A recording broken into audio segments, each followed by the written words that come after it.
Hi, നമ്മുടെ വീഡിയോയിലേക്ക് എല്ലാവർക്കും സ്വാഗതം. അപ്പോൾ നമുക്കിന്നൊരു ഉരുളി മീൻ കറി ആയാലോ? അതിനുള്ള ഉരുളിയും റെഡി, മീനും റെഡി. നെത്തോലിയാണേ. ഇനി അതിലൊഴിക്കാനുള്ള അരപ്പ് തയ്യാറാക്കണ്ടേ? കുറച്ച് തേങ്ങയൊക്കെ ഒന്ന് ചിരകിയെടുക്കാം കേട്ടോ.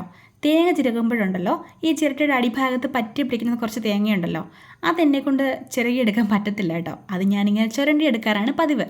തേങ്ങയ്ക്ക് ഇപ്പോൾ അത്യാവശ്യം നല്ല വിലയൊക്കെ അല്ലേ, അങ്ങനെ കളയാൻ പറ്റുമോ? അപ്പം നമ്മൾ അരപ്പൊക്കെ തയ്യാറാക്കിയിട്ടുണ്ടേ. അതൊഴിച്ച് കൊടുത്തിട്ടേ കുതിരാനിട്ട കുടംപുളി ഇട്ടു, കറിവേപ്പില ഇട്ടു, ഉപ്പ് ഞാൻ മറക്കാതെ ഇട്ടിട്ടുണ്ട്.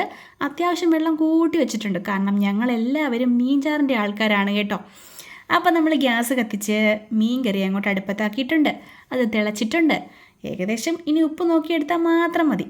അപ്പോഴേ നമ്മുടെ ഉരുളി മീൻ കറി ഇവിടെ റെഡി ആയിട്ടുണ്ട് കേട്ടോ. ഇനി കഴിച്ചാൽ മാത്രം മതി. ഇത്രേ ഉള്ളൂ ഇന്നത്തെ വിശേഷങ്ങൾ. ഇഷ്ടമായി ലൈക്ക് ചെയ്യാൻ മറന്നു പോവല്ലേ. പിന്നെ ചാനൽ സബ്സ്ക്രൈബ് ചെയ്യാനും മറക്കരുത്.